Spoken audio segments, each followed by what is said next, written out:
तो जैसा कि लास्ट एपिसोड में देखा था, डोल नाम की लड़की को ना वो बॉस मॉन्स्टर अपने एमसी के पास भेजने को कहती है और कहती है कि उसके मोटिव जाके पता लगाओ।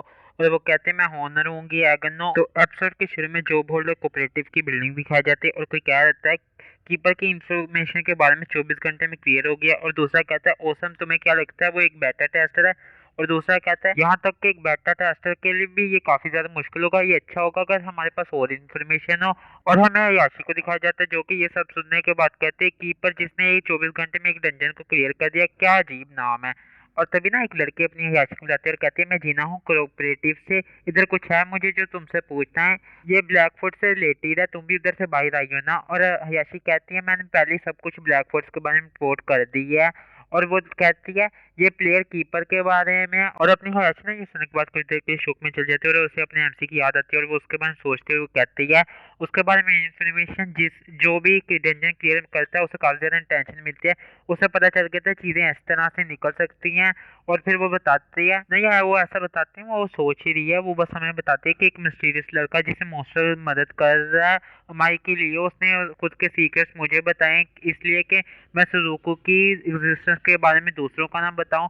और फिर हमें कुछ देर बाद का सीन दिखाया जाता है, एक अपने एमसी को दिखाया जाता है जो कहता है अभी के लिए मैं इस छोटे हुए होटल में रेस्ट करूंगा। अब फिर मैं सोच रहा हूँ अगर मेरे स्टेटस में कोई चेंज आया हो। और फिर हमें उसके स्टेटस को दिखाया जाता है और फिर अपना एमसी कहता है मैंने एक बार में लेवल 5 पे आ गई लेकिन मेरा प्रोफेशन अभी भी लेवल F पे है। और फिर ना अपना एमसी एक क्रिस्टल बाग निकाल लेता है जिसके बारे में सिस्टम बताता है level C unique mimic crystal है, फोर्स ऑफ व्हील के द्वारा इंस्टॉल करने से अटैक को बदल सकता है, रेंज को और डिफेंस फॉर्म को। और अपना एमसी कहता है एक लेवल C यूनिक आइटम। और तभी ना वो उसको एक हथियार में ट्रांसफॉर्म कर लेता है और कहता है मैंने कभी भी इस तरह की चीज नहीं भी देखी। जैसा कि तुम एक यूनिक आइटम से उम्मीद कर सकते हो, बोनस को बात के लिए छोड़ देते हैं, मुझे अभी उस इशू से डील करना है। और तभी ना उसके पहले वाली मेमोरी याद आती है, इम्प्योर आई जो मुझे उस लड़ाई से मिली थी, एक ऐसा आइटम है जिसमें सुजुकी की यादें रखी हुई हैं। और फिर हमें सिस्टम बताता है उस आइटम के बारे में लेवल C रियर निस्टर मेमोरीज डबल विद इन।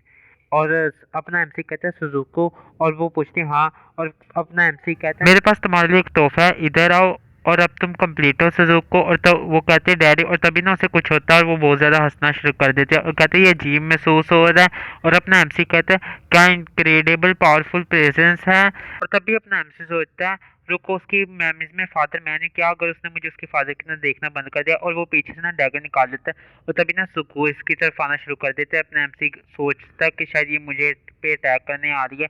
और तभी ना वो अपने एमसी आग चिपक जाती है। और अपना एमसी कहता है मेरे ख्याल से मेरी टेंशन वैसे ही थी फालतू। और अपना एमसी सुकू कहता है ठीक है मुझे नीचे रखो, चलो देखते हैं तुम्हारे स्टेटस कितने बदले हैं।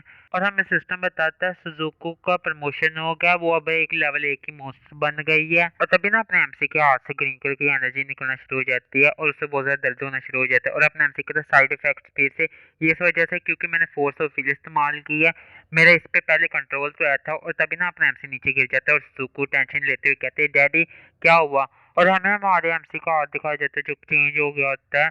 और सुजुकी कहते वो सो रहे हैं क्या, वो इतने ज्यादा थक गए हैं और उसने उन्हें चोट भी लगी है, मुझे माफ कर दीजिए मैं आपको प्रोटेक्ट नहीं कर पाई। और अपने एमसी को ना वो बेड पे लिटा देती है, कहती है जल्दी से ठीक हो जाना। और तभी ना उसको उसकी कुछ मेमोरीज याद आती हैं और कहती है डैडी तुम क्या कर रहे हो। और वो कहता है मैं एक यूटोपिया बनाने के बारे में सोच रहा हूँ। और सुजुकी कहते हैं एक यूटोपिया क्या होता है। और तभी ना उस बंदे की अपने एमसी में शक्ल चेंज होती है और कहता है कहीं जहाँ सभी खुशी से रह सकें, एक जगह उम्मीद के साथ भरी हुई। और तभी ना सुजुकी का फोन छोटा हो जाता है और वो अपने एमसी का हाथ पकड़ के ना उसके पास ले जाते हैं और कहते हैं मुझे अभी याद आ गया डैडी डैडी और सुजुकी सुजुकी है। और फिर ना हमें कुछ देर बाद का सीन दिखाया जाता है जहाँ पे अपना एमसी ना होश में आ गया होता है और कहता है मैं जिंदा हूँ। और फिर वो सोचता है कल रिचुअल करप्शन के दर्द ने मुझे बेहोश करवा देता है। और तभी ना उसे कुछ बाल नजर आते हैं और वो जैसे ऊपर की तरफ देखता है वो डर जाता है क्योंकि ऊपर काफी सारे उसे के डिवीजन नजर आते हैं। और वो कह रहे होते हैं डैडी तुम अब ठीक हो ना। और अपना एमसी ना इतना घबरा जाता है, वो कहता है आखिरी है क्या। और तभी ना सुजुकी सामने आते हैं और कहते हैं डैडी। और अपना एमसी कहता है ओ सुजुकी। और तभी ना अपना एमसी अपने हाथ की तरफ देखते हुए कहता है डैम इट मेरा हाथ बदतरीन होता जा रहा है, मैंने हेलुसिनेशन देखना शुरू कर दी है। और अपना एमसी ना मेडिटेशन में बैठ जाता है, कहता है अगर मैंने इसे कंट्रोल नहीं किया। और तभी ना अपना एमसी मन कहता है फोर्स विल को कंट्रोल करो, कॉन्सेंट्रेट कॉन्सेंट्रेट। और ना अपने एमसी जैसे ही देखता है अपने हाथ की तरफ दोबारा, उसका हाथ ठीक हो जाता है और कहता है अच्छा ये अब ठीक हो गया है। इससे पहले मैं इस मेथड को मेरी डिटेक्शन स्किल को पॉलिश करने के लिए इस्तेमाल किया करता था। सरप्राइजिंगली मैं इसे फोर्स ऑफ विल को भी कंट्रोल करने के लिए इस्तेमाल कर सकता हूँ। और ये आज का एपिसोड यहीं पे ख़त्म होता है और हम मिलेंगे अगले एपिसोड में। और हाँ, वो जो मैंने पहले सीरीज स्टार्ट की है कल, उसके बारे में मुझे बता देना अगर जारी रखनी है। वैसे तो मेरा इरादा इसे जारी रखने का ही है, तो अगर तुम लोग बताओगे तो मैं इसे जल्दी एक्सप्लेन करूँगा।